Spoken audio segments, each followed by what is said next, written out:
Welcome to Philoctetes. I'm Edward Nersessian, and Francis Levy and I are co-directors of the center. The art on the wall, which I'm sure drew your attention as you came to this floor, was curated by Hallie Cohen, assisted by Adam Ludwig. It masterfully relates to our series of 6 roundtables on sexuality, beginning with today's roundtable, Mating in Captivity. The other 5 are Love and Sex, Love Code, Body Image, Voyeurism, and Paraphilias. They will, as usual, be multidisciplinary. For example, the roundtable on voyeurism will have an ex-exotic dancer and professor of anthropology, and the paraphilia roundtable will have a dominatrix, author of the book Concertina. During the same period as the 6 roundtables, there will be a poetry program, The Poetry of Eros, and 2 films related to the themes. We are considering Blow Up of Antonioni for voyeurism and Salo or Teorema of Pasolini for the paraphilias. In addition to these, we will be continuing our usual program, which involves the music program, both jazz and classical, films and other roundtables, most notable a roundtable on Shakespeare and another on legal imagination. And the rest of them are on our website if you want to check. One of the hopes we had when we decided to simulcast our programs was that they would have an educational usefulness in other parts of the world. And I would like to read to you an email we received last week. I have just discovered Philoctetes, and I'm just going through all those totally fascinating past programs available online, and just wanted to drop you a short thank you note saying that I'm absolutely enthralled by the roundtable discussions I've seen so far, and I'm very grateful for this. I live in Poland, Warsaw. My name is Joanna Grijink, by the way. I'm majored in literature during my studies. I'm preparing for the PhD program entrance exam. Your online resources are the only opportunity for me to participate as an audience in such interesting discussions with such prominent guests. The title of today's roundtable is from a book written by one of the participants today, Esther Perel, and it is available for those who would like to purchase it in the hall outside. As is the book by the 2 books by Pamela Paul, Pornified and Parenting, Inc., and the book by Michael Kimmel, Guyland, and the book by Owen Rennick, Practical Psychoanalysis for Therapists and Patients. In addition, there is Francis Levy's book, Erotomania, a Romance, which keeps getting great reviews and is attracting a great deal of attention. Now, finally, back to today's program. Dr. Owen Rennick, an old and good friend from San Francisco, will be moderating the discussion.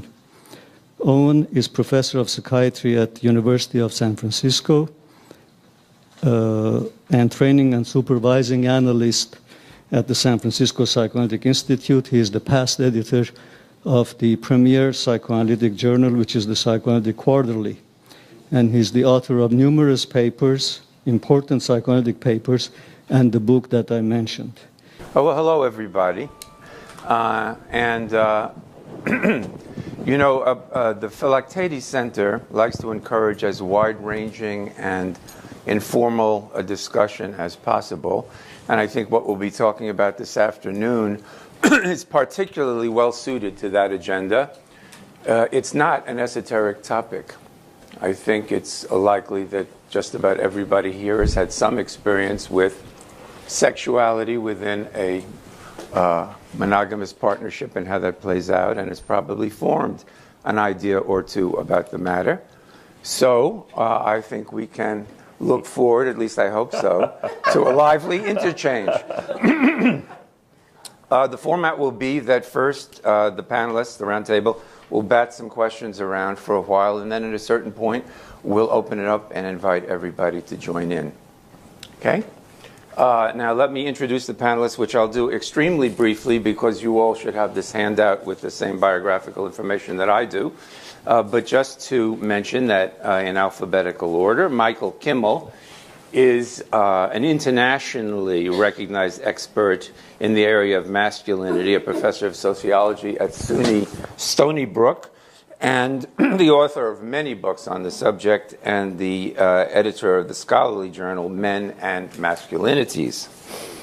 Francis Levy is the author of a recently published novel, Erotomania, a Romance, described as delightfully raunchy, among other things. And as Ed said, is getting terrific reviews. But he's a published author previously in many places that you're familiar with, the Times, the Washington Post, the New Republic, and so on. Okay, Pamela Paul is the author of The Starter Marriage and the Future of Matrimony, which I'm sure you know stirred quite a bit of controversy when it came out a while back. And also author of another book which bears on our subject, Pornified, How Pornography is Damaging Our Lives, Our Relationships, and Our Family. And she too, Pamela, is a frequent contributor to the Times and other places that you're likely to run into her work. And finally, Esther Perel is a family therapist who spends her time in Antwerp, in Tel Aviv, and in New York, where she has a full-time practice in family therapy. And she's on the faculty of the Department of Psychiatry at NYU Medical School.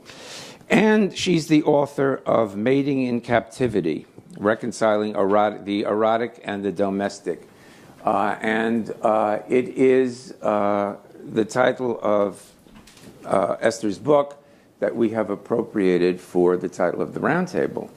And so it's been suggested to me that we begin by directing a question to Esther, but it's one that I hope everybody will want to chime in on. And it's really designed to give Esther an opportunity to elaborate on the title which we've taken. Esther, your book, Mating in Captivity, the title refers to a poem by D.H. Lawrence entitled Wild Things in Captivity, in which Lawrence asserts his conviction that domesticity is a cage, and the human animal, when confined to that cage, cannot be fully sexual. Well, the question I would like to pose to you is, was Lawrence right? That is to say, pardon? Somebody has answered it already. Wait. Okay. What was Lawrence right in this sense? That is to say, is there an inevitable contradiction between pursuing sexual life to the fullest and maintaining a long-term monogamous partnership? Does that involve a trade-off that requires a degree of sexual inhibition? Or, on the other hand, is it actually in principle not true because, in fact, there are no limits to the new possibilities which that limitation offers, as well as to some that it may, in fact, foreclose? Okay, Mating in Captivity was related to the poem of Lawrence, but I found the poem later. The first people who inspired me were the panda bears and the bonobo apes, because they also could not mate. And they had to be shown porn in order to actually become aroused so that they would mate while they were in the same cages with each other. So the term actually comes from the animal kingdom and from anthropology. I don't know if Lawrence was right. Actually, I don't think there is an absolute answer to that. That changes from person to person in one person's life. But I know that Lawrence was right to launch a whole set of questions. And the questions that I had was, why is it that great sex so often fades for people who continue to love each other as much as ever, not for the troubled ones? And then, can we want what we already have? And then, why doesn't good intimacy guarantee great sex? And then, why does sex make babies and babies spell erotic disaster in couples? And then, why is the forbidden so erotic? And time and again, the couples that I would work with would describe to me a kind of paradoxical union between our need for security and stability and predictability on the one side, and our need for adventure and novelty and mystery and danger on the other. And never in history have we tried to actually bring the comfort and the edge in the same place, and we live twice as long.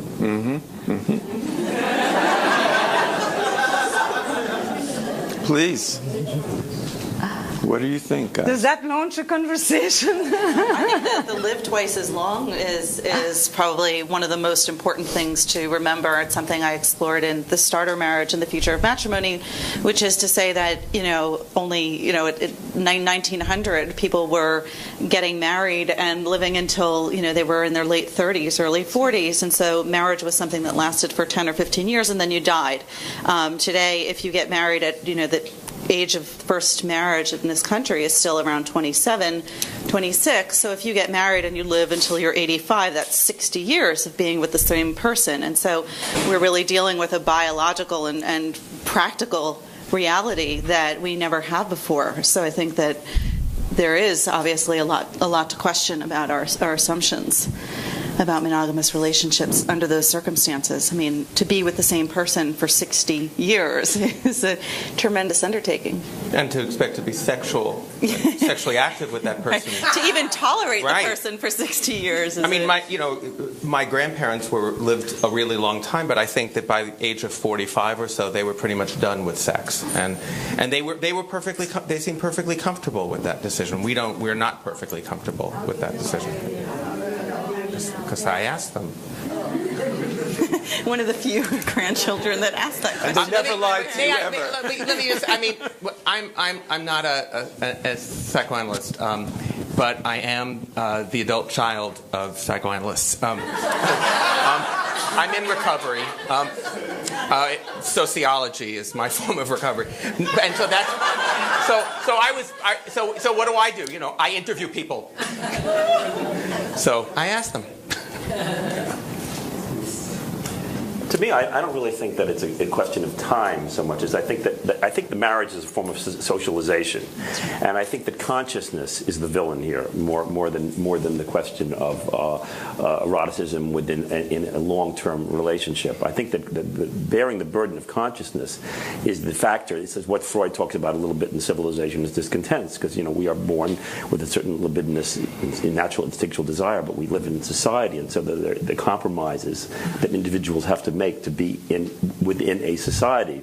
Now, I think that it's interesting that marriage is a dyad, and the dyads, I started to think about this recently, the dyads have a particular kind of a significance. I mean, in literature you see like in War and Peace and in Anna Karenina, Vronsky and Levin, Pierre and Andre, Beckett significantly has Didi and Gogo as the protagonist of Waiting for Godot. And I think that there's a very important kind of mirroring element that occurs within a dyadic relationship. That is to say, the existence, you see yourself through other people's eyes, and they see you through their eyes. So that I would argue that, in essence, not to criticize the institution of marriage, but that I would say that marriage is an extension of the biological life of the conscious human animal. Can I ask you what you mean when you say the phrase that everyone seemed to agree with? When you say the phrase, great sex fades. Can you tell me what great sex is? Yes. I'll tell you how I understand it. I actually was not interested in sex. I was interested in eroticism. Okay. And eroticism from the mystical point of view. When people complain about the listlessness of their sex lives, they sometimes want more sex, but they always want better. And the better that they are referring to is a sense of aliveness, of vibrancy, of vitality, a sense of an antidote to death. Mm-hmm. That's what they consider great sex. It has nothing to do with how often, how hard, how long, how many, no statistics and no medicalization. Right, got it. It has to do with a vibrancy and a sense of feeling alive. People dread deadness. Yeah. And deadness in the relationship is what I was really interested in. This is the first time in history where sexuality in long-term relationships, and I prefer we call that than marriage, if it's okay, is rooted in desire and not exclusively in reproduction or in female marital duty, at least in many parts of the world. Right. And how you sustain desire and how you you blend what fuels desire with what fuels love, which are not necessarily the same, is a real existential challenge. And that's what I wanted to probe. And I think that's interesting, because I was introducing kind of sort of a psychoanalytic notion, but now I'd like to introduce a kind of contra-psychoanalytic notion into this discussion, because I think that really what is required in a certain sense is a form of imagination in the context of the creation of the relationship. This is from my own personal experience, and I hate to introduce all these kind of literary allusions and citations, but I can't help thinking that when I started this morning to think about the Round Table, and Ibsen was coming to mind.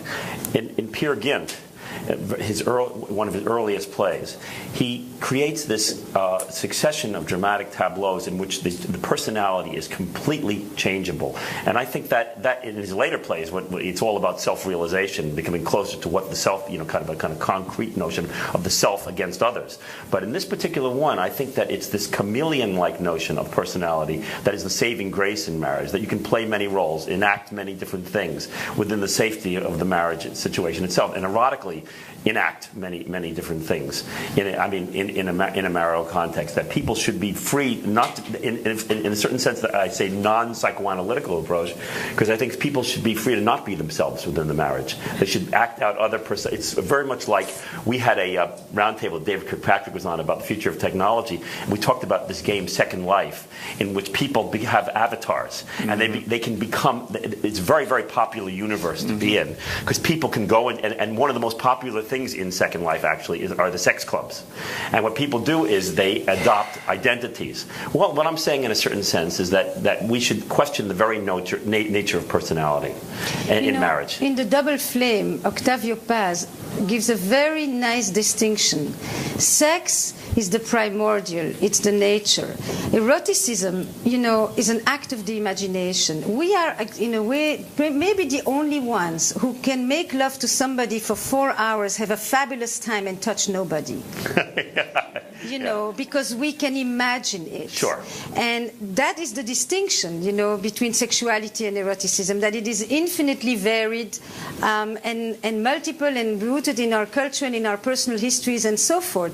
But the act of the imagination is what I link to the breakdown of desire. And the question that you asked about monogamy, has to do, I don't think you can talk about monogamy in relation just to, is it a trade-off with sex? I think it has to do with the changing definition of intimacy. Yeah. Intimacy means something completely different today, and really needs to be understood in order for us to understand what people come expecting from marriage, which never in history have we wanted the same as what we always wanted: a companion, a family, economic support, respectability, and on top of it, you should be my best friend, my trusted confidant, and my passionate lover to boot, all in one. And sometimes it happens, but for a vast majority of people, it seems to not happen just at deux. Bravo. How do we know that? How do we know? That was an empirical claim. I'm an empiricist. Yes. How do we know that for the vast majority of people it doesn't happen? How do we know that? Because I believe that in order to not be alone, we need to be two. But in order to be a couple, there needs to be a third hovering at the edge. And because after having gone to 20 countries and looking at sexuality multiculturally in traditional as well as in more emancipated societies, there seems to be a real challenge to have a sense that there is one person for everything. And that when that person when it doesn't work, it doesn't question the model. It just says, I chose the wrong person. Next time I'll do better. Is it necessarily triangulation you're talking about, or could it be many people? It's fantasy. It's fantasy. It's embodied. It's not. Yeah. It doesn't have to be acted out at all. But there is a sense that for every person you chose, because today most of us choose our partner, there are the ones you haven't chosen, but they continue to exist somewhere, if not up there. I mean, couldn't you say that the successful relationships, long-term relationships, whether they're marital or not, are the ones where the person lets go of that ideal, which is unrealistic to begin with? death. I mean, in a sense, I mean, that ideal, which is one that I heard over and over again when interviewing people in their 20s and people in their 30s about when they were in their 20s or in their teens, is something that's very naive, that you're going to find someone, you know, who you'll have great sex with and who's going to be your best friend and your tennis partner, etc. And I think that once you actually mature and you're in a relationship, that you begin to let go of that ideal, and you begin, you know, you can have many people in your circle, and once you let go in it, of that concept, that's when you become happy in a long-term relationship. And some people do that giving up of that ideal by opting for non-monogamy as a way to balance the relationship, as a way to compartmentalize it. That is actually often experienced by some people as a form of, I don't know if they would call it solution, but as an attempt to deal with that very giving up of the idealization that you talk about. And by the way, it's been researched empirically by Peggy Klein-Platz, who is one of the foremost researchers on non-monogamous couples. Why not do it on an imaginative basis? Why materialize it, though? What's the? I mean, I'm not saying it's good or it's bad, but I mean, what's the difference between imagining, you know, having 4 people or 5 people in bed and it's all imagination, or actually acting these things out and having, you know, other relationships in the world as the way you're describing? Oh, I'm not going to become the advocate or the apologist for... No, you just said yes, some people do it, some people don't. But, you know, I always think that that's a very big step when you make the decision to actually enact in reality something that may have remained in fantasy. But I think that the question has a few parts. First, I'm really very serious. I'm not going to be the defendant of this. Nobody has ever asked Esther Perel for the permission to cheat. You know, they will do it if they want to do it. Can I ask you? Yes. Permission? Yeah. Since no one had ever done it. No. But I think that I'd like your blessing. If I make that choice. Ain't gonna come. Yeah. Can I? Ain't gonna come. None of you. I'll give you permission if you give it to me. They're all acting as if it's not too late, huh? You know, it seems... It's never too late. No, it seems to me that I would probably say that, in the heterosexual world today, monogamy is assumed. It is the sacred cow of the romantic ideal. It has switched from an imposition on women and an economic matter to a matter of love and loyalty. And monogamy is translated in terms of sexual exclusivity rather than many other forms of monogamy that are also part of the relationship, that have to do with commitment, with loyalty, with the primacy of that relationship, and that are not just expressed in sexual terms. And then I would say that in the straight world, monogamy is not negotiated. And probably at some point it will become negotiated, because all boundaries of relationships at this point have been negotiated. We have an elastic view of marriage: single, blended, with children, without children, adopted, commuter. The boundaries of marriage have really expanded. The only one, the reigning queen, that is creating terror in people is the examination of the sexual boundaries, for a lot of psychoanalytic, powerful reasons beyond the social, I think. Well, I think when you redefine marriage, the reasons for being in a monogamous relationship, and you say, well, it's no longer as much economic or even socially imposed, and that now it's about love and the relationship. I still think that there is something biological and very practical that makes sexual monogamy important to a monogamous relationship in terms of disease, obviously, and sexually transmitted diseases, that it makes sense for people to demand sexual monogamy or to expect sexual monogamy in a monogamous relationship. And there's also the question of parenthood, and when you have a family, and the fact that you can, whether you're the man or the woman in the relationship, you can't establish and ensure paternity unless there's exclusivity. You're all talking to me. Well, yeah, I mean, it's your thesis. You're the nominee. You're the thesis. It's your Just thesis, because in a of way. the title. Yeah. I'm not persuaded. Oh, and Stephanie. I know, no, I'm not my job. I won't direct it to your comments then, Esther. I'll just direct it in generally. But I'm not persuaded yet. And I'm not persuaded, I think it's for 3 reasons. Of what? The first, that great sex has to fade. Or for, as you said, for the vast majority of people, it does.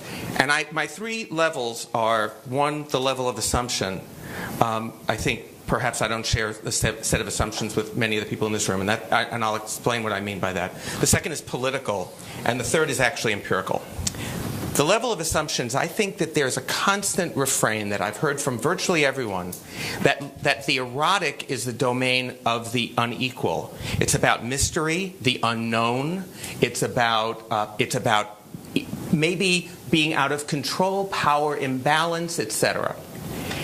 And I think that, and I think the one piece that I've not heard there, here comes the bridge to the political, is the effect, of course, of the avalanche. Pamela knows this better than anyone I know. The avalanche of images of what we are told the erotic actually looks like. Very rarely do you see domestic bliss portrayed as erotic. It's usually the feelings of being out of control, being powerless, being swept away. And I think so we come to think that. And so here's my political argument is a feminist one, which is to say the feminist project around heterosexual relationships is to enhance equality in the relationship. And I believe equality is super hot. What do you mean by super hot? What I mean by super hot is someone who is equal in desire. Someone who is my equal in desire. And so here's my empirical.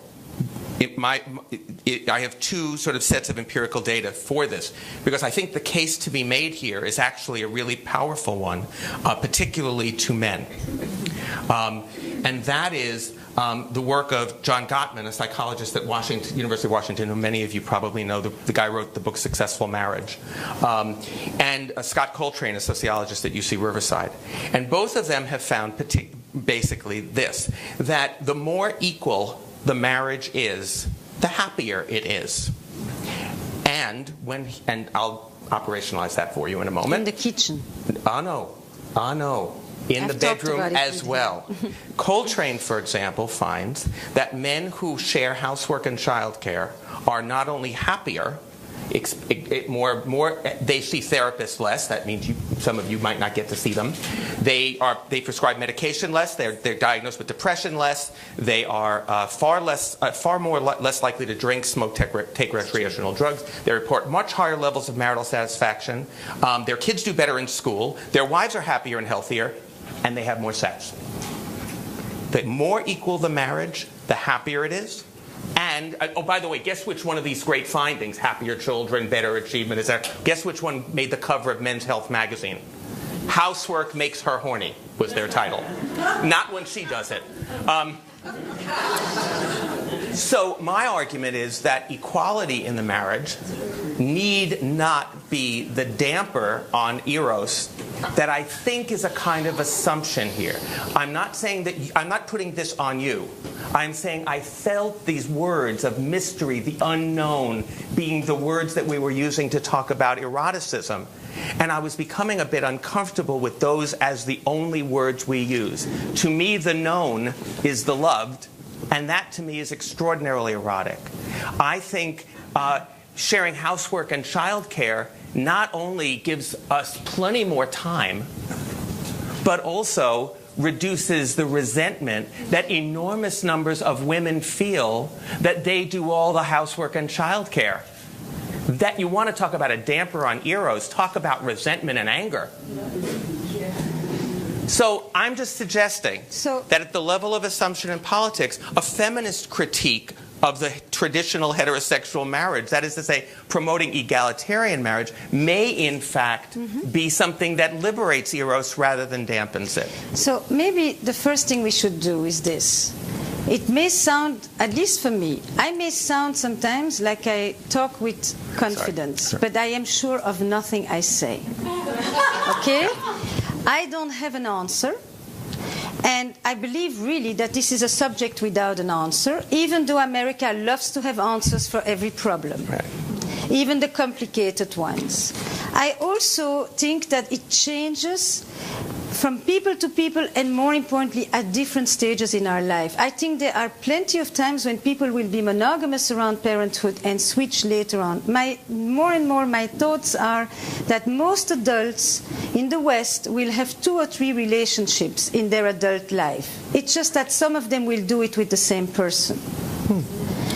Okay? That is so. I have developed a much more developmental perspective on committed relationship than one marriage. Now, I think that maybe the way to phrase it for me, when I got interested in the dilemmas of desire and the intricacies of love and desire, I am a clinician. Okay, and the places where I went for inspiration was mostly not in the psychological literature. The sex therapy literature has nothing to say about relationships, virtually nothing, and the relationship literature has virtually nothing to say about sexuality, including Gottman, I may say. And a few of the others in the attachment world and a lot of that. So what I was interested in was poetry and literature, because they, and art in general, that have a capacity to describe how people can hold contradictory values at the same time and without having to collapse them. And that to me was really where I went to look for ideas. My understanding became this way, and it's really a thesis, if you want. It's not a truth, but it's a thesis that warrants conversation. It's what you asked about the poem. It just creates for a very interesting conversation. Love in some way needs closeness. It needs proximity. It needs to know. It thrives on that knowing. It wants that feeling of belonging. It wants to collapse the distance. Desire seems to need space to thrive. It needs a bridge to cross to get on the other side. The challenge of many modern couples today is to reconcile their wish for a safe, solid anchor in their partner, and in the same way have with that partner something that is more transcendent and more far-reaching. Right. And that is something that is utterly doable. And that, to me, is what I end up working on. I really don't spend much time thinking about great sex. I am spending much time thinking about how one's emotional history translates in the physicality of sex. I am interested in deadness. I am interested in how the multiple meanings of affairs, and from a non-judgmental, non-moralistic point of view, so that I can understand why people cross the boundaries and what they went to look for there. And those are the questions that interest me. And when I ask people all over where I've gone now, tell me moments when you find yourself most drawn to your partner, the answers unequivocally, and this is back to your thing, the only one that is gender-based is when women say, when I see him playing with the kids. Never the other way around. Of course. All the others have to do with when I see my partner passionate about something, when I see her at work, when I see him on stage, when he plays the piano, when we're galloping on our horse, when he's doing, it's when I see my partner as a separate person. In their own individuality, and momentarily this familiar known person is once again somewhat mysterious and somewhat unknown, because you never know your partner fully. And in that space is the erotic elan. And first and foremost, it's never a space of caretaking, because caretaking is loving, but it seems to be mightily unerotic. That isn't a way to achieve that in a very practical way in a long-term relationship. I mean, to me, part of the problem that seems to exist is that people have this expectation of everything at the same time. It's sort of the old, a woman can have it all myth, that you can, have everything at once, which I think is now transitioning into this notion that women can have it all, but perhaps sequentially or cyclically. And I think that the same thing is true in relationships, because if you have periods in which you're a little bit distant from the person, then if you're assuming that the emotional and the love underpinnings of the relationship are strong, so that it won't lead to rupture, you then get that distance that you're talking about, which then revives the erotic. So that, for example, and in a very practical way, that works for people, because relationships will go through long periods, for example, during the childbearing years, where pragmatically speaking, there's going to be that distance. But then you will get to the other side, even if it's, say, 3 years later or 5 years later, where then that person has regained that mystery and that distance, because you physically haven't been with them as much for a long time. Or what you often hear from men is that the woman becomes so enraptured with her children But then, in a way, the children then become something for the man to then compete with to get the woman back. So I think that, I mean, it seems to me that if you think sequentially or cyclically in a relationship and you're assuming the long term, that you then have the ability to recapture that distance and that eroticism and that seeing the person as a separate. Absolutely. I have a little trouble, though, with, I mean, the statistics, are interesting, but I think they discountenance the role of the fact that man is an animal, which I keep coming back to, and the role of the irrational, which I think you were sort of alluding to a little bit, in the sense that you couldn't come to all kinds of conclusions about enormously complex phenomena. And so that I think that the irrational elements, like in other words, we are in a kind of a quandary now in culture to the extent of this egalitarian impulse, which is one of the Enlightenment. It's reason. It's reason over instinct. Reason functions on one level, but instinct is a total other level. And reasoning would make us think that equality was the natural state of being that man should aspire to. But then we have man as an instinctual, libidinous animal who is filled with all kinds of pressures and desires that can't be codified in such ways. And so how does that sort of manifest itself? Because it's an interesting sort of theme that's coming up, and you bring it up too, but it's not simply in terms of housework and so forth. When you say man, do you mean man and woman, or you mean man? I mean man and women. Okay. Man and women. I mean homo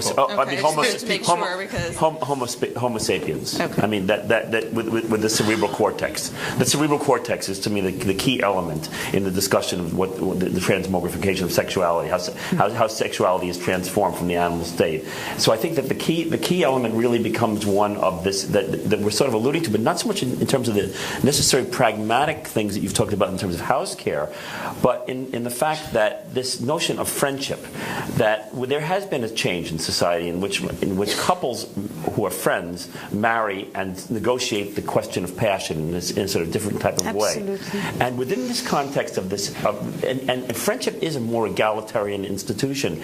If you look you talk about literature. If you look in the literature of the 50s, if you look in Updike, if you look at Too Far to Go, the collection of short stories about the Maples and the dissolution of his own marriage, highly autobiographical set of short stories, and very touching. And in Cheever, you see a tremendous amount of marital infidelity. That's the subject of literature. Now I'll talk personally speaking. Within my nexus of friends, I only know one person who is a serial adulterer, and he does it kind of as a kind of artistic. He's a conceptual artist, really, and he does it and has really nothing. It's more the legacy of a kind of bohemian tradition that he was born into. But I don't know nobody who's been cheating on. Do the women say that too? About what? Would his partners also describe him as a conceptual artist, or more a con artist? I don't know. He's very well known. He's known. They know what they're getting into. Okay. Yeah. But I would like to make a distinction. Talking about monogamy and non-monogamy is one thing. You could call it monogamy and its discontents. Talking about infidelity or affairs or cheating or adultery or all the 20 other words that we have to talk about that act is a different subject. Yeah. We should decide, are we exploring monogamy and non-monogamy in relationships today, or are we talking about what motivates people to cross the boundaries, and people have done so from time in the Talmud. So that to me is not the same conversation. The question of equality is not about house chores, it's about sovereignty. It's about a sense of power. It's about what you called equal desire. It's about the fact that for the first time in history, women can switch from sexual duty to sexual pleasure or sexual, wanting. There are women for whom the house chores are very arousing. But those are the women, or make them love their partner more because they are less resentful and therefore more inclined to engage with them sexually. But actually, these are women who need the quality of the relationship as the basis for their desire. Mm-hmm. For plenty of other women, that is not the mechanism. Mm-hmm. When he does the dishes, she may like him more, but it may do absolutely nothing in the bedroom. she may hate him more. And furthermore, we have a proliferation of sexual explorations taking place in most societies these days that are all seeming to counter or to grapple with the consequences of the egalitarian model from a playful, erotic space. And then lastly, what I want to say is that there is a whole gay community, gay culture, gay model of relationships that has grappled with the question of how you combine monogamy of a different sort with a sexuality that isn't necessarily exclusive. And there's a lot to learn from how other people have already tried to do so. Let me jump in for a second to try and structure a little bit what we've said up to this point, because it seems to me that a fundamental question that has underlain some of the exchanges is, what are the required conditions for erotic desire, for eroticism, for desire? I mean, we talk about it's been identified so far in terms of space and the perception of an other, but those are, after all, somewhat abstract, somewhat conceptual ways of discussing it. What does that actually mean? If, for example, sexual desire inevitably involves an element of conquest, that's why it has to be another, then there's a fundamental opposition between the security of marriage and the conditions for the erotic. But what, in other words, why is it that there has to be this space and this perception of the other? How does that work? How does that create eroticism? I think, just as an aside, I don't think the question of equality in relationships is necessarily crucial, because equality doesn't mean identity. Even two people who are equal can have all kinds of ways in which they trade power differentials, as long as the bottom line is one of parity. So what are we really talking about when we talk about the fundamental conditions that are necessary in order to experience erotic desire? Why does it have to be another? Well, I mean, I think that I agree with the idea that distance is necessary to desire. You don't want what you already have, obviously. But I think that if you're talking about what does this actually mean in a relationship, right, it can be anything from, as she said, as Esther said, seeing your partner in an atmosphere where they're loving something other than you, even if that thing is the piano at that moment, or that thing is their work, automatically puts you in competition with that other thing, and then that makes you want them. It can be as simple as, if you're in a married relationship or a monogamous relationship, going out on a double date with another couple, because you then will automatically see your partner in that other man's eyes and also in the other woman's, and you will begin to think, how are they perceiving her? Did they just flirt with her? It creates an erotic distance. So are you saying that insecurity is a primary requirement for erotic desire? Requirement. Laura, however, I'm just asking. I'm not trying to sell it. I'm trying to ask about it. I wouldn't say that it's insecurity, but I would say that it is risk. It's a sense of risk. It's a sense of chance. I like very much what you're saying, Pamela. I think that so what you're asking is what fuels erotic desire. I don't think, again, I can tell you things that I have thought about, but it's maybe not so much distance as space. Because when you say distance, people very quickly begin to think of it as emotional distance, and that you can only have that space because you have the emotional security. That's what you were talking about before. For me, the issue is this. You never have your partner. The idea, can you want what you already have? You never have them. Your partner, you have them on loan with an option to renew. That's right. That's right. That's right. That one did not come from me, it came from a patient of mine.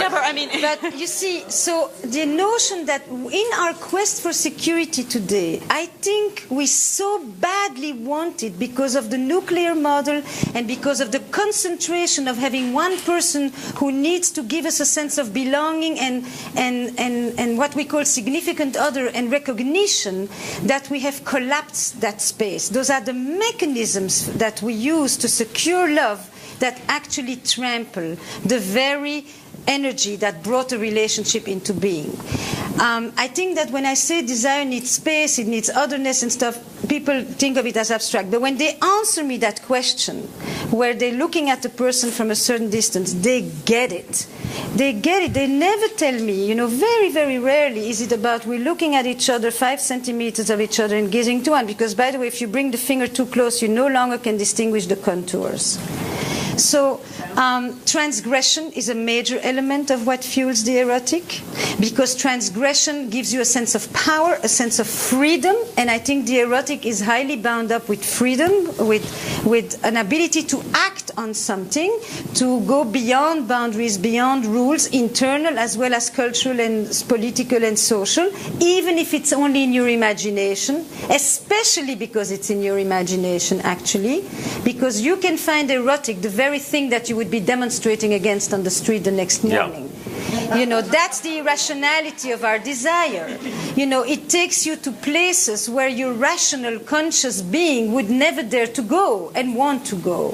What fuels erotic desire is, for many people, a sense of recognition, safety, complicity, familiarity that you're talking about. And I think the issue is this. For some people, love and desire, or love and sex, are inseparable, and they flow. One leads into the other, the way you describe, but for other people they're often far more incompatible, because it's sometimes more difficult to be ruthless with the person you love.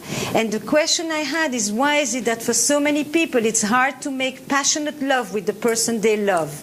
And part of it is because of the inability to have that space.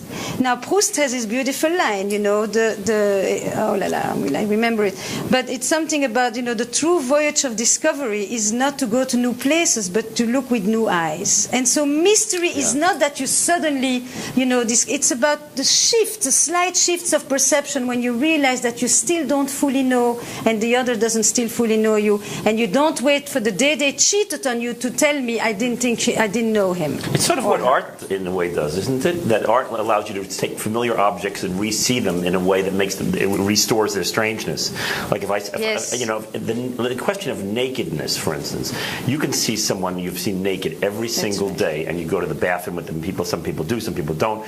They have this incredible familiarity, and sometimes they look at themselves, and sometimes the body. It's an incredible thing that the imagination does. It either restores a certain degree of sexuality to the encounter, or it quotidianizes it and denudes it of all sense of the kind of mystery.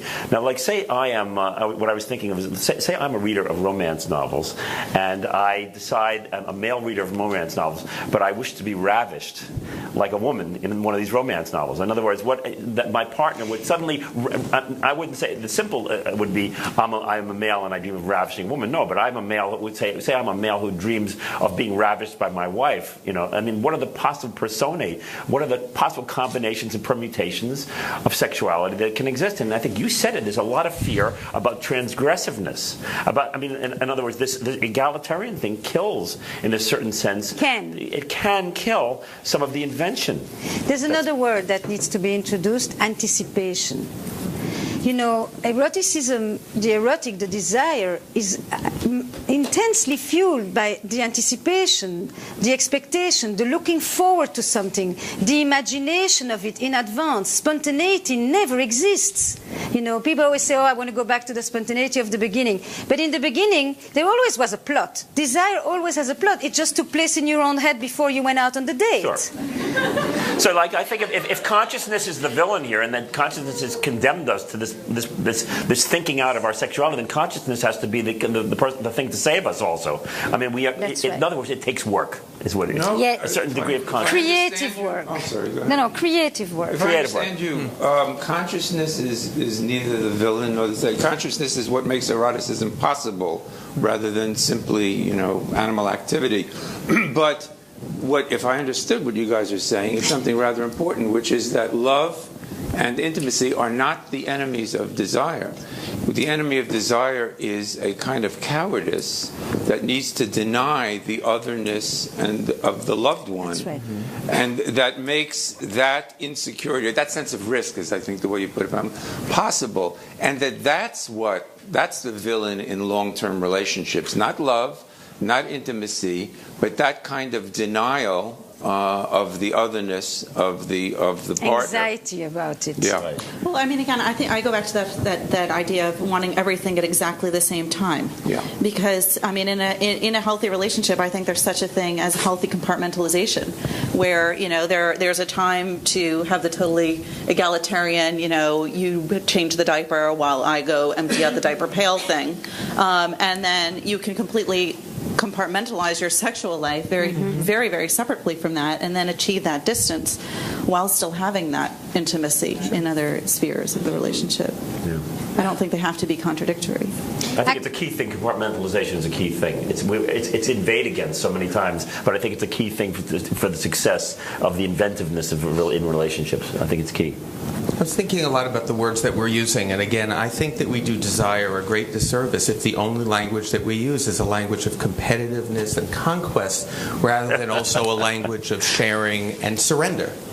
I think we do it a disservice. I think it's all of those things. That's I right. would never suggest one model over another, but I would ask that we continually expand that possibility. And the other big change, it seems to me, that needs to be partly acknowledged in this sort of the longevity part, I think, is important. But this is this is the first generation or two of women who are equally entitled, who feel equally entitled to pleasure. That's right. I'm glad you finally brought up that word. And that is really, well. How can you talk about sex and not use the word pleasure in an hour? I was looking with I teach a class on sexuality at Stony Brook, and actually Pamela's visited that class when we talked about pornography. A class of 400 students, right? Of course, on intimacy.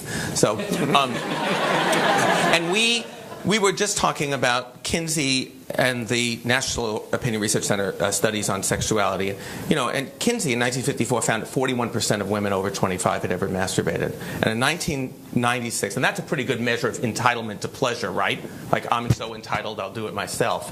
And the 1996 Social Organization of Sexuality found that over 90% of American women had ever masturbated. And that is an enormous change. There's nothing even remotely like that among men, not even close. It's a revolution. So, it is a revolution. So, is it a change, or did they reveal something they wouldn't have revealed then? Either way. This is that's a very important point, because a lot of people think that the earlier data, women were far more reticent, far less likely to reveal. The truth is, Kinsey oversampled. His rates were actually higher than he should have gotten for three reasons. His first sample was college students. Then he hung out in singles bars and gay bars in Indianapolis. And the third group he got to talk about sex was in prison. And so his rates are actually quite a bit higher with people who are more likely to report in 1948 male sexual human male, 1954 human female, than would have been a nationally representative sample. So I think, in fact, 41% is probably high for 1954, but 90% for 1996 is probably about right. I think there's a way to reconcile what you were saying earlier about the success, the fact that peer relationships and women's equality in relationships has enhanced relationships, and the concept that you were talking about the distance required for desire in some way. And I think that They're not in opposition. No. I'm sorry? They're not in opposition. No, but I think they work very well together, because what they effect create is that for a man who, you watch Mad Men, for example, and for a man who comes home to January Jones's character every day, there's nothing new or interesting in that character. She's incredibly boring to come home to. But a woman now, the man is constantly seeing that woman in a competitive position. He's constantly seeing, he's competing with the workplace for her time. He's competing with a greater social respect for her time and attention. And so I think that that it then makes sense that men are more sexually happier with, sexually more satisfied with the peer relationships, because it does create that sense of, I know that you don't like the word competition, but it does create that competition and that desire. It goes back to something that Owen said earlier, and I want to make a distinction. I think that we often think that equality means sameness. I think that's a terrible mistake. That's basically how we delegitimated communism or socialism, was it would make everyone the same. And I think when we think of gender equality, the fear that I hear from people is it will be androgyny. Women and men will be so much the same. There won't be any friction anymore. I think that the trick for us, and I think that some part of what I like that in your book a lot, was this idea that what we want is to both be respectful of difference, but within the context of equality. That seems to me to be the really. That's the thing that we need. The place I think we need to go. But Michael, that's the consequence of American feminism versus European feminism. Maybe. American feminism proposed the notion of sameness. This is the only country where maternity leave is a disability. Right.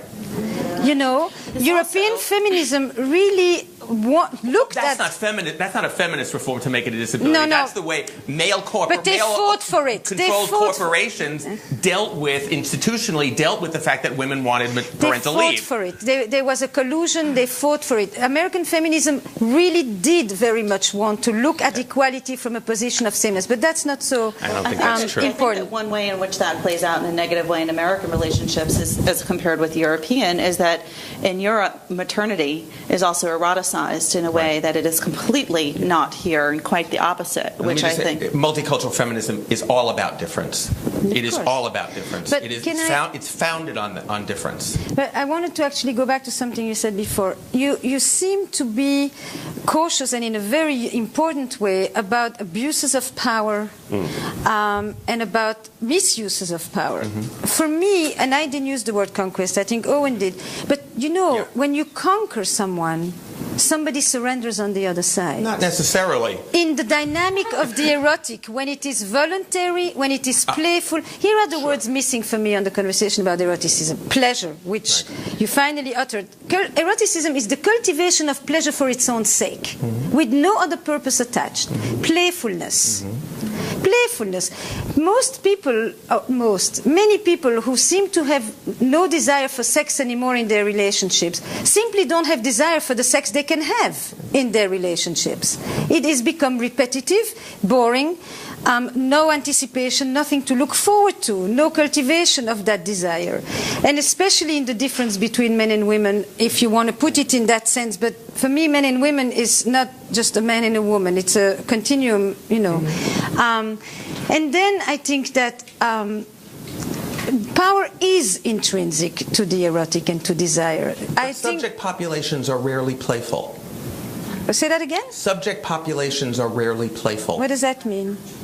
I think that equality enhances the capacities for playfulness that you were exactly describing. Yes, in some situations. I don't think Genghis Khan was a very playful fella either. I don't think conquest and submission involuntarily, like on Mad Men, for example, maybe the things that reduce or diminish the capacities for playfulness and pleasure as we're describing For me, them. what secures the capacity for playfulness has nothing to do with equality. It has to do with a secure sense of attachment.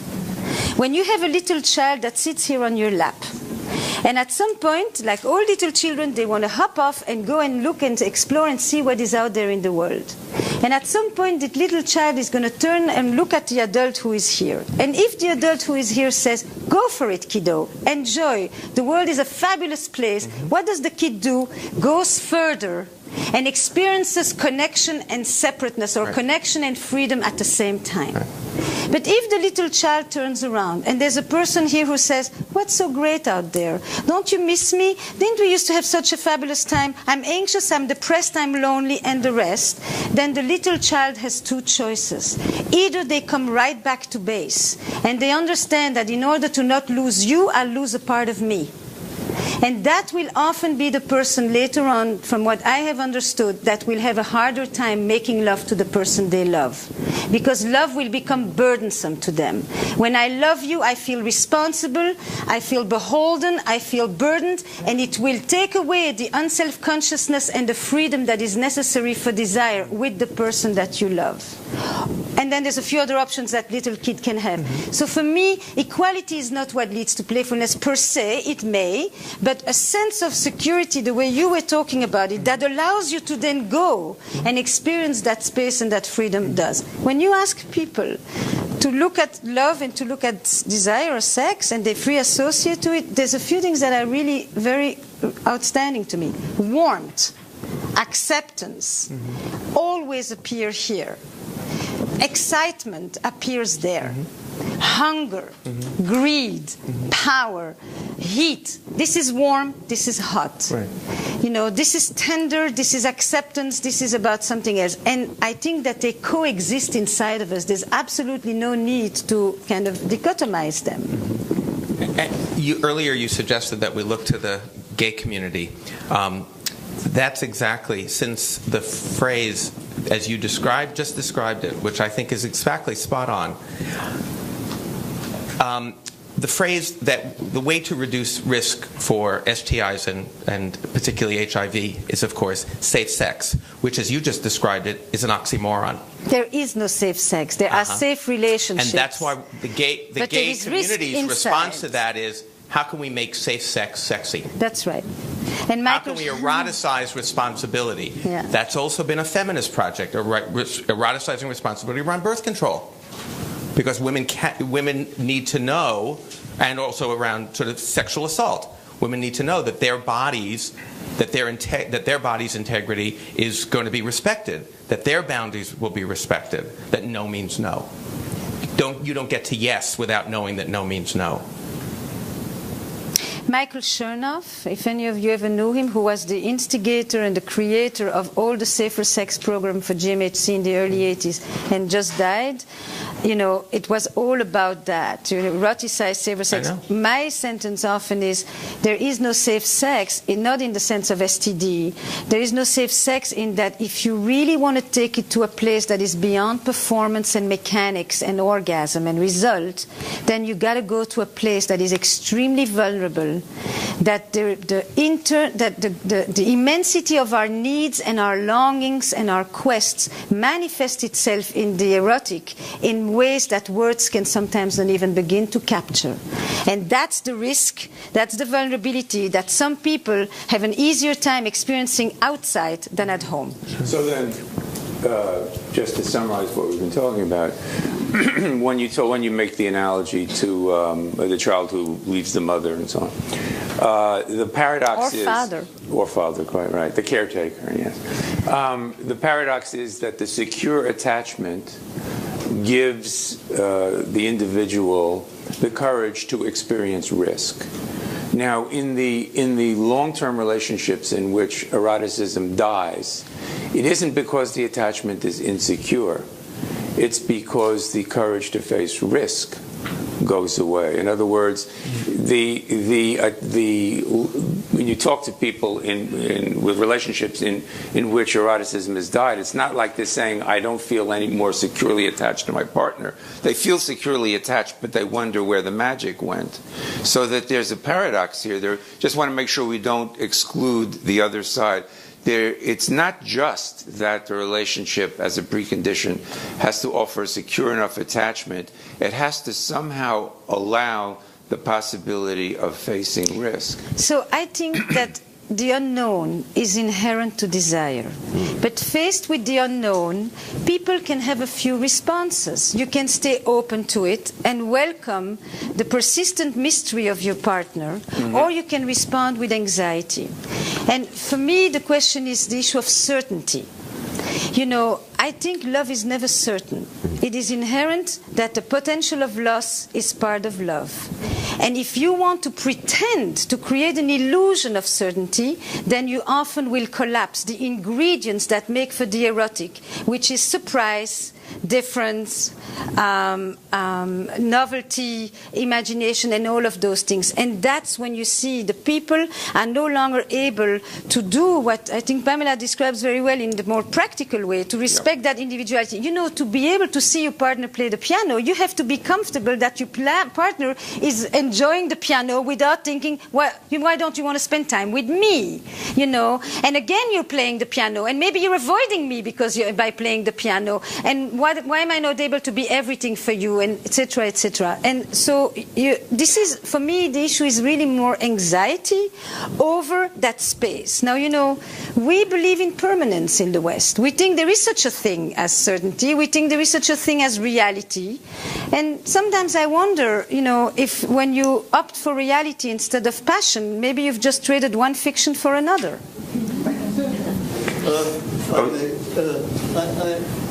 I understand what everybody is doing, namely trying to find certain more general ways to describe what happens in a relationship. But having seen people for over 30 years in detailed way, day after day, what I'm most impressed with is the difference between the individuals. It's very hard to make a statement about the research that you cite, that because there is equality, there's more desire. In some people there seems to be, in some others it seems to have completely the opposite effect. It seems a lot to do with the nature of people's fantasies and the degree of anxiety that is the motive force of those fantasies. The higher the level of anxiety, the more the need to escape into those kinds of fantasies with other women or other men and so on, the more you have a problem. Going back to your piano analogy, it seems to me if a patient came to me and said, every time I play the piano, my husband gets turned on, I think the husband has a problem. So I think it's very, very difficult to generalize. What's the problem? Touché. The problem is he doesn't let her finish playing the piano. That makes sense. Or they do it on the piano. The other thing that came up in terms of intimacy, it seems to me that sexuality is necessary for intimacy. It is impossible to have real intimacy in the absence of sexuality. You can be naked with each other, go to the bathroom with each other, have dinner with each other, but you are not intimate. The level of intimacy that is achieved through sexuality is what I would consider to be the real level of intimacy.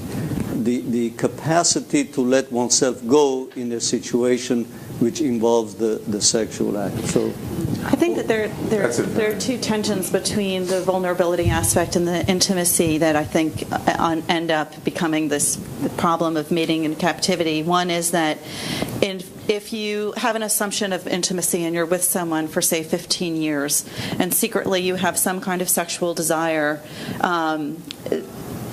that your partner is not aware of, then it's almost an act of betrayal.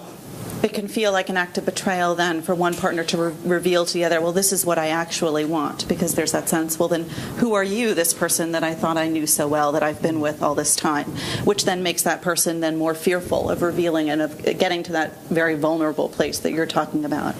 The other thing I think that often gets in the way is that the more intimate you are, the more you obviously are able to hurt the person you're with. And so if you've been with someone for 20 years, there are obviously going to have been opportunities to get angry and to have hurt that person.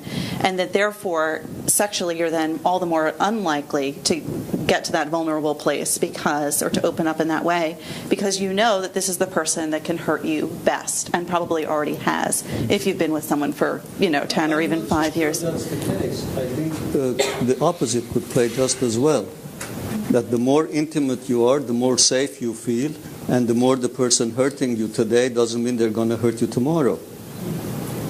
But I think what you highlight is that for everything we say, we could also say its opposite, and it would also have merit. That there's such and that's complexity. very beautiful. You know, the question, Stephen Mitchell talks a lot about it, since we are in a psychoanalytic place, that notion that it's you know, kind of what's at stake in opening up that way to the person that you depend upon for so much, you know. And he, you know, the question of what is the real nakedness, you know, and can you have, you know, can you experience that kind of intimacy? I think that there's a distinction between touch, sensuality, sex, and eroticism. They're not one and the same. Yeah. People who don't get touched, like children, become aggressive, irritable, you know, not good. Some relationships can remain intensely affectionate without having remained sexual. And who is to say that this is problematic? Some people, you know, what you were talking about before is that lots more relationships today are actually formed with the project of making a family and with security, partly because we are committing ourselves later on, and because many people have had plenty of passion and it didn't give them much stability, and now they want a secure thing. And the ones who come in my office saying we never had it, it's much more complicated, because they know why they chose each other and they are reluctant to let go of that. Yeah. The ones who say we lost it, then you wonder where did they disconnect from themselves. There is no sexual relationship with someone else if you are sexually disconnected from yourself, from your own body, from your capacity to experience sensuality, etc. The ones that you talked about earlier, about the women with the children, you know, the centrality of children today and the way that parenting is taking place has really created a kind of eros redirected. You know, when I see the descriptions of the holding in the arms and the tickling and the nibbling and the licking, and I mean, it's just about the same description as the 3 nights they spent 15 years ago in the hotel with their partner. You know, it's intensely erotic. And so sometimes at the end of the day when she says, you know, I have nothing left to give, I'm thinking maybe there's nothing more you need. You know, and you had it. But in the old rules of the game, she could go into motherland and intensive care of childcare and being with the children because he had the right to go to the brothel. Mm-hmm. And there was an equality, if you want to use that word. There was an arrangement. That's not what I'm talking about. There was an arrangement. I'm not caring about equality. Today it's different because you ask the person to stay put and wait in a way that people have not had to wait before, and hope that one day you will not mistake my invitation for a demand and answer me by saying, I've got 3 kids, I don't need another one. And to understand that there is an invitation and that there is roles, as you were talking about, in relationships according to stages, where there is one person who is preserving the family and another person who is preserving the relationship. Because families today will only survive if the couple does well. There's not many other reasons to keep it together. And I think they have to be evolutionary. I think they have to be kind of evolutionary. And in other words, that's what I was talking about in the very beginning. They have to be willing to wear different guises. Like, I'm sort of concerned about these definitions. I mean, intimacy and sexuality. I mean, what about sexuality without intimacy? That's right. I mean, so what? You know? I mean, how can you possibly? And what you said about patience, how it's so sui generis to make these overarching, kind of definitions. But I did want to say one thing, and I'm touting my own. This book, Erotomania, has gotten a lot of press comparing it to Henry Miller and Bukowski. And I am a product of my own time in a certain way. I mean, I'm not only the author of the book, but society is the author of the book. And the one thing about this particular book that's so interesting in terms of our discussion is that, and I only have conceived of this retrospectively because I haven't really ratiocinated about the book really, I just wrote the book, is that all of this reputed sexuality takes place in a monogamous relationship. They have no other relationships with anyone else throughout the book, and they act this thing out constantly in their own relationship. So there is something about mating in captivity that's very apropos of our time, I think, and within the history of sensibility. I think this is kind of the real question. I mean, I think a lot of attention and kind of concentration of interest is being placed upon the dyad now. And as I was trying to say earlier, the literature records the fact that in earlier decades, even near decades of history, that there was much more of the concept, perhaps even due to the kind of lack of egalitarianism in society. There were many factors, but that that adultery was considered it was like a rite of passage within the marriage. It was what couples went through, and now it's more, there is a different kind of idealization going on in a strange way.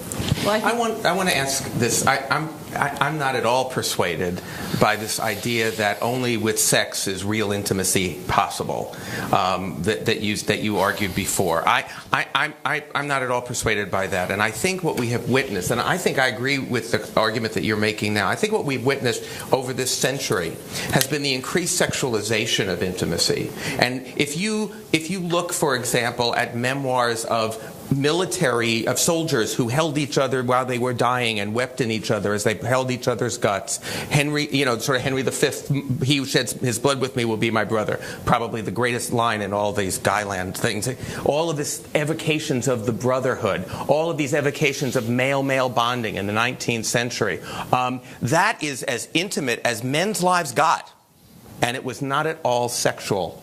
Well, I think it's a definition. What I'm suggesting is that the intimacy has become, because of the absolute hegemony of the marital couple, the dyad that you're describing, we have now so sexualized that intimacy that we've made them inextricable, as you say. But I think we've also failed to explore what's possible in terms of intimacy outside of sexualizing it. And I think of religious mystics are unbelievably intimate with each other, and it's not necessarily sexual, but it's surely erotic. Look at George Foreman and Muhammad Ali. They had 3 bouts, and they became incredibly, and they developed an incredible intimacy, and also Ali and Frazier bouts. Where the dueling and the fighting within their contests, their duels are what brought them together. I think intimacy's become impoverished when we just sexualize it. I think you misunderstand I think you misunderstand it. Okay. Look, you can have an intimate friend and you can have an intimate relationship with a lot of people. But I think in a relationship, let's say in a marital relationship, the absence of sexuality, the absence of sexual closeness would not allow the kind of intimacy to continue to exist and to develop. So that it's a question of... But I think that there's a way in which what you're talking about negatively impacts monogamous relationships between men and women, which is to say that I think that while it's not true for female friendship, it does seem to me that male friendships are relatively impoverished and with that lack of intimacy today, and that male friendships tend to be very superficial, and that what that ends up doing is then it raises the male... That's not so. I think that it creates an intense need for intimacy for the man in the relationship with the wife that then becomes a burden. Of course it's true. It's empirically.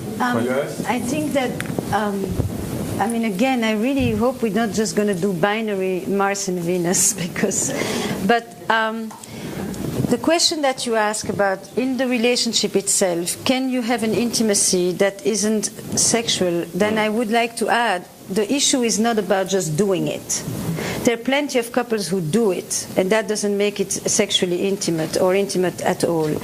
And I like your phrase that intimacy has become impoverished, but I understand it a little different. I think that, intimacy used to be we plow the land together. It's a convivencia, and it's a companionship for life. And then it kind of switched, and the whole history of it is less relevant, to a discursive experience. Intimacy is I talk to you, and I reveal to you my internal world, because intimacy in the new definition emerged at the same time as the concept of self, and you are going to reflect back to me, and in that interaction or transaction I will know that I matter, and I will momentarily transcend my existential aloneness. That to me is in the West what intimacy has come to mean. My West African patients don't know what the hell I'm talking about. This is very... So now intimacy, in my opinion, in some way has become paramount and at the same time narrowed, not because of the sexualization of intimacy, but because in some way what some people have called a kind of feminization of intimacy, i.e. the privileging of talking over the expressiveness of the body. And that it is an undervaluing of the body as our mother tongue, long before we can utter any words, and as the body as being able to express, and sometimes even to express feelings that some people are more reluctant or have more difficulty articulating in words. And that is not about sexualizing intimacy. There's plenty of sexualization in our society, but I do think romantic love sexualized intimacy because that was the point of it. Otherwise, you went for the passion and for the erotic somewhere else, if anywhere at all, and mostly the men, because it was too dangerous for the women. But why would you call that feminization when we had the evocation of civilization as discontents earlier, which was women represent the body, men are the talkers, men are the culture builders? Why would you come full circle and call that feminization? Because the body of women was controlled. You know, it's like when people say women want security, men are the roamers. Yeah, you're revolutionary thing. I always think if women were so domestic, why did every civilization put about so many systems for oppressing female sexuality to keep it in check? That's right. If she's so domestically inclined anyway. But the body of women was not a place that women could freely go and explore, and certainly not sexually, until the democratization of the contraception. It was simply too dangerous. And so the body of the woman as a source of public pleasure that is not for decoration and display. And her subjectivity as opposed to being constructed as an object. True, and the ability to make the body be this language without it becoming the language of those kind of women. So that she has to wrap it around 5 layers of relatedness to make it okay to then be able to experience the flesh in a non-vilified, prostitutionalized kind of way. That's what I think has happened. So that when you deprive one group, men or women, from the language of the body, and you deprive the other group from the language of words, you create a bit of a mess. And by the way, the other word missing for eroticism is tension. Yes, well, and along that line, because I don't want Ed's point to get lost. I mean, Michael, in terms of what you were saying, the kind of intimacy between men that has been lauded in the St. Crispin's Day speech, you know, that it's about shared dangers and shared adventures. And who's to say that that's not erotic? Because as Esther said, it's not just about doing it. It's and feeling who knows alive. what they did in the tents anyway. Of course. But you feel alive. We know. But when that is lost in a marital relationship, a long-term heterosexual relationship, I think Ed's point would be, then you get a pseudo-intimacy. You get a deadening. And when that is kept alive, that sense of shared adventure and willingness to confront dangers together, then you get the kind of possibilities that you guys have been talking about that permits recognition of vulnerability to loss of the other, recognition of the difference from the other, the distance from the other, and then that's expressed and maintained through sexuality. And so absence of Ed's point, I don't want to speak for you, but would be... You're doing very well. So far. That absence of sexuality in a long-term relationship is an alarming possible symptom of the failure of true intimacy. Can I look at it like this? Sorry. Caveats accepted. Right. Alarming, Truly. possible, but Yeah, you know, right. I'm thinking, you know, you're talking about risk taking, and I want to echo, you know, Esther's point about it. It's not about doing it necessarily. What bigger risk can a couple possibly take together than bringing a child into a world that seems hell-bent on destroying itself? That seems to be massive risk-taking. That's only if they think about it. You know what I mean? That's a risk. Well, I think biology is being a bit underplayed. Biology has a lot of role in all of this. It has a role in desire, it has a role in procreation, it has a role in all of those things that we've been talking about. And that's what keeps pushing. And it doesn't know about equanimity. The more curious thing is how come with so much pressure with biology, sometimes couples don't have any sex for months? Because the same person, this is not because, but I was at this conference not long ago, and it was 400 urologists and OB talking about female desire, and they're desperate to find a Viagra for women. Right. And at one point they talk about the hormone, and all of this is biologically really, really true. But put the same woman in front of somebody who is now compelling, and I promise you, the next day she has no problem of hormones. For how long? It doesn't matter. It's always the same time. It was the same time when she was in her 20s as it would be in her 50s. The pheromones do wane after 2 years. But the question that you're asking about the man, when you say it's erotic, for me it means it's alive. Yeah. Okay? And I would say that one of the powerful connectors I see with the longing, because the word is longing and yearning, for this erotic, when couples have kind of lost that certain vitality, that energy, often is linked to a sense of loss. You've gone to the doctor and gotten bad news, a friend has died too soon, or your parent is gone.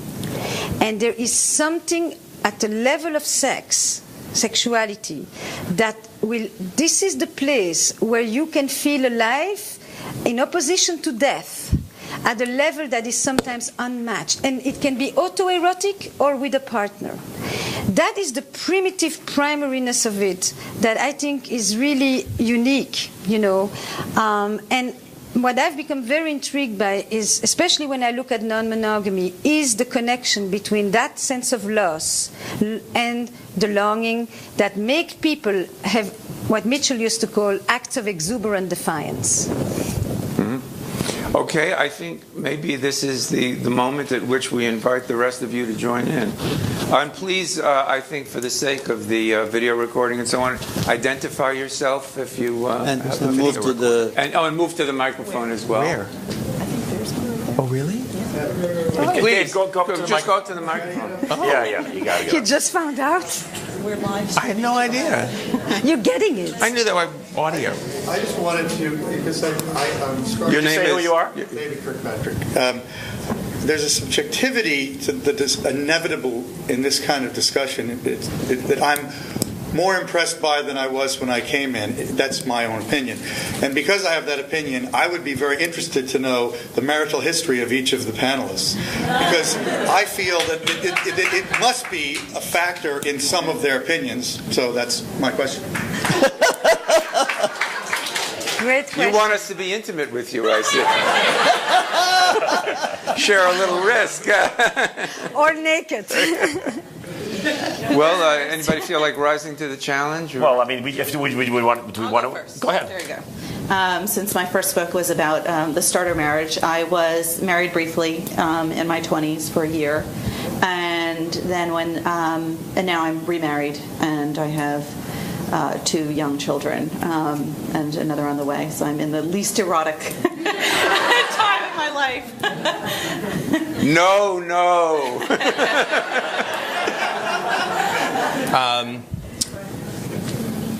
I had a starter marriage.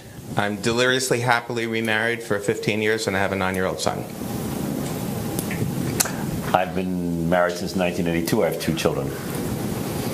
Let's see, I had a very brief early marriage. I would even hesitate to call it a starter marriage. It was more like a moment in time. And then I was married for almost 30 years. Ultimately, we got divorced. It was great for a long time, but then it went south at the end. And she unhappily died sometime after. And have 2 grown girls in 30 and 28. Your turn. Yeah. No. Esther, your turn. My turn. I am with the same man for 25 years. We have a 12 and a 15-year-olds, and we've had 3 marriages together. I met him at 22. I married at 27, and I just turned 50, and I've had 3 marriages with the same guy. You literally had marriage ceremonies? No, just a complete different relationships, you know. Yeah. Is it better now? Which one did you like the best? The one. Well, the first one was a powerful illusion that I had to mightily give up. Ça va sans dire ça. The second one was a fight about recovering the illusion. And the third one has been wonderful. Is wonderful. Yeah, please. I have a question. I can direct it to Esther. My name is Elaine Pass. I'm a physician. I was married, divorced, and I have a 34-year-old son. Now everyone has to get their marital. Yeah, right. Everybody. Yeah. No one's going to ask any more questions now. It is useful. Do you have a green card or a passport? We should do the immigration too. Okay, my question has to do with age. I'm going to be 70 December 4th. And as I progressed in my attachment to myself, there are no guys around. They're all dead, because of the longevity of women. Mm-hmm. Like, I find this in my practice, since I'm an older practitioner. Most of my patients are older women not because of my bad, medical practice, but guys drop like flies. So, just in the room itself, there are the average age is much younger than what I am. But I'm finding, I have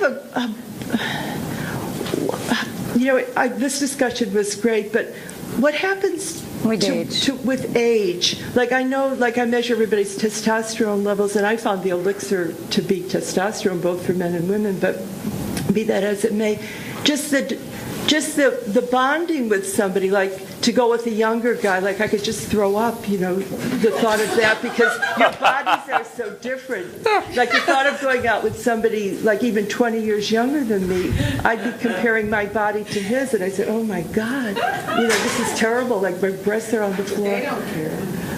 Well, guys, so my question has to do with the fact that women really do live much longer than men, and what do older women? But I think you have 2 points to what you're asking, and I'm curious what you will say. First is what happens to sexuality over age, and the second one is what happens to the lessening of opportunities to bond with someone over age. It's two different themes, though. Can you address both? And with some concrete answer. For the second websites, phone numbers. one, you should check in with me in 20 years. I don't know.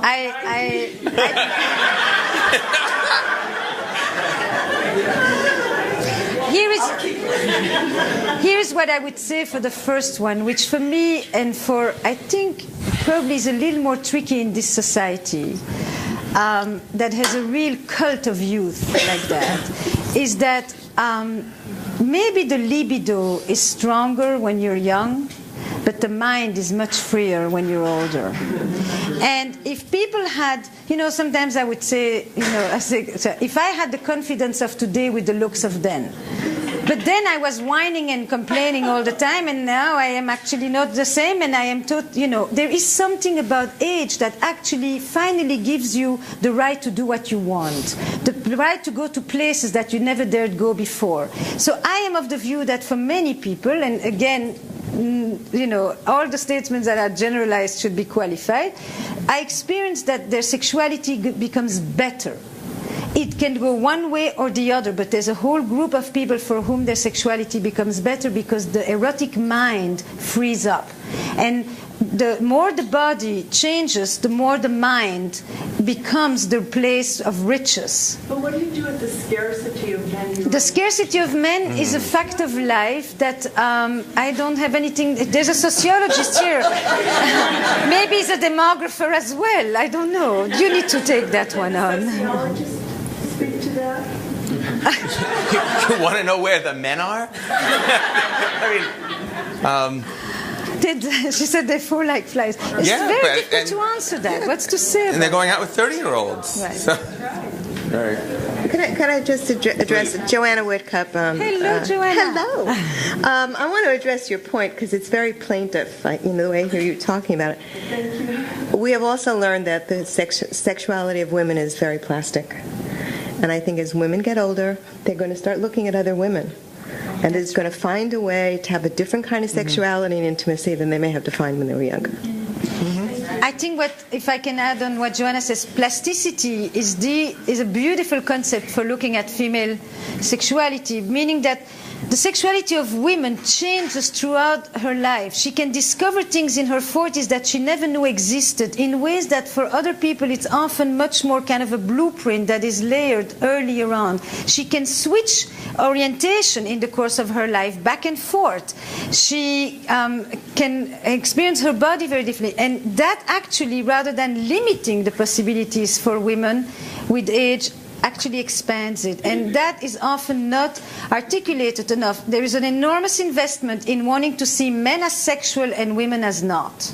Well, basically, I think demographically, that's already playing out because there is a growth in the number of women who are living together later in life. Sure. You're talking about that limitation for men and the freedom for women, the increased plasticity for women as a culturally determined thing. No, that culture sanctions a great deal more experimentation. For example, female homosexuality in various expressions has always been much more tolerated in our culture here than male homosexuality. So that's what you're referring to, yeah. And culturally as well as psychologically. Yeah. I'm Joel Whitebook from Columbia Psychoanalytic, and I have a question for the whole panel. Otto Kernberg wrote a series of articles, which I found very interesting, on the couple in the group. And he asked the question, which you're all addressing in one way or another, what makes a couple stay together? And his answer is that the same thing that makes a couple stay together is also what makes them break up. And the argument is this, that in a mature couple, for lack of a better term, there is enough intimacy and enough sense of safety that they can really explore what's been called the transgressive, the dangerous, the imaginative, and so on. But he specifies it more. He says they can really express their archaic sexuality, especially their sadism, and Stoler's work has to come in here. And that as long as that is sufficiently expressed, and as long as there's the safety to do it, that keeps the couple alive. But when it gets out of control, when it goes too far, and there isn't a container for it, that's what often makes a couple break up. And in terms of this question about equality, I mean, if you take Kernberg's position, there's really not an opposition between equality and desire, because here are two adults who really claim the right, which is quite a radical thing to do, to say you're an adult, you're free to do what you want with your body, your mind, your imagination, and to indulge in it. So you're equal in the sense that you're both sovereign sexual adults who are claiming their rights to pleasure and excitement. But I especially want to stress the thing about the role that aggression and destructiveness plays. I mean, Kernberg has a whole series of articles on aggression and sexuality, and I actually think that there has been an attempt, because of the ways that we have wanted to purge the abuses of power, to neutralize power and aggression from desire. And that's where the problem of the egalitarianism comes in. Not equality, egalitarianism. There needs to be a certain power differential. Is sexually, that doesn't necessarily need to happen in the raising of children or in the management of many other aspects of life. And in the name of wanting to, condemn aggression, it got purified of it at a level that completely tames it and flattens it. And, desire does not play by the rules of good citizenship. Two equal partners can act out their fantasies of aggression and domination and what have you in the privacy of their own bedroom, and it doesn't mean that they're going to be abusive to each other outside of their bedroom. That's right. Ed, you were talking to me about aggression, and so you were working on this area a little. Yeah, okay. Did anybody want to comment on the thing that Joe brought up about the genie getting out of the bottle as a reason that that people break up? The Kernberg's thesis. Has that been your experience, that you found that to be the case? My experience is that the very thing that attracts you initially because it is different is the thing that drives you up the wall later because it is different. The only thing I would say, in response to that thing about a power differential is the absolutely great thing to me about women's increased equality has been the exposure of the fluidity of that power, and how easily it moves, and how it's not fixed. Gender used to simply be a proxy for power imbalance. That's right. But the good thing, it seems to me, about feminism is that it can no longer be so in the context of a relationship. Politically, obviously, institutionally, it's still quite salient. But so it becomes more fluid, and that is, I think, unbelievably freeing both to women and to men. I think what you, as well as the men that just spoke about, Who? Joel, and Francis, is the centrality of fantasy, and that's what you are talking about, is this idea that, the relationships live in the shadow of the third, and that fantasy in some way is an imaginative, exquisitely efficient way to bypass the conflicts and the pitfalls of familiarity and the negative aspects, if you want, of intimacy. It's also the basis upon which we mentally represent other people. I mean, what I see when you see someone, you form an image of them in your mind. This is a creation. Please. Yes, my name is Kim Alouche. I'm an individual and couples therapist, and I just wanted to comment on what the last person said. I see a lot partners wanting different things from each other, so that one person might be able to take risks and explore and be separate enough to want to know where they can go with their partner, and the other person is very happy with status quo. So, I mean, we talk about the couples a lot as a dyad, but in a couple, they're two very different people. Great question. Yes. Yes. Help. But that can become apparent sometimes only over time. Right. But it's not fixed in stone. I mean, if you let's go back to the movie like Persona, where you starts off with the nurse who is the gregarious Bergman's persona, the gregarious nurse, and the actress who is practically autistic. By the end of the movie, it's taken a complete reversal, where the nurse is now completely quiet, and it's the actress who's constantly seeking her attention. Yeah. And you find that in couples where the progress of the relationship is if one couple stops enacting the very thing that which they started, then the other one someone takes up the slack. Yeah, they do something different. Yes. So, thank you. I think that what I like in your question is that you didn't say one wants and the other one doesn't. You said one wants certain things and the other one wants other things. Sure. And that's a much more nuanced question. And I think maybe, as a therapist, sometimes I ask, do you still have sex with each other? But that doesn't tell me that much. But I am very interested in the question, what does sex mean for you? What do you look to sex to provide you? What do you want to experience in sex? Escape, rebellion, surrender, connection, spirituality? What do you go for that sex can allow you to experience? And that's when the differences of what they want to do actually start to get a larger meaning about why it is that this is what they want to do.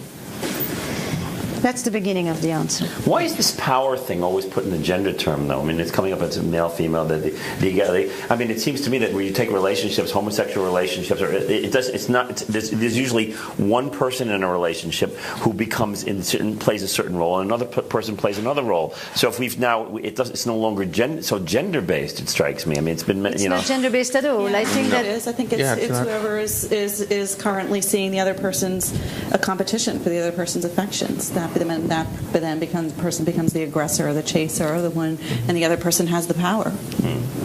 That's good. And then that in a healthy relationship, I think that's fluid and changes throughout. Well, I'm told that our time has come to an end, so I would like to thank all the panelists, and I hope that you all are very excited.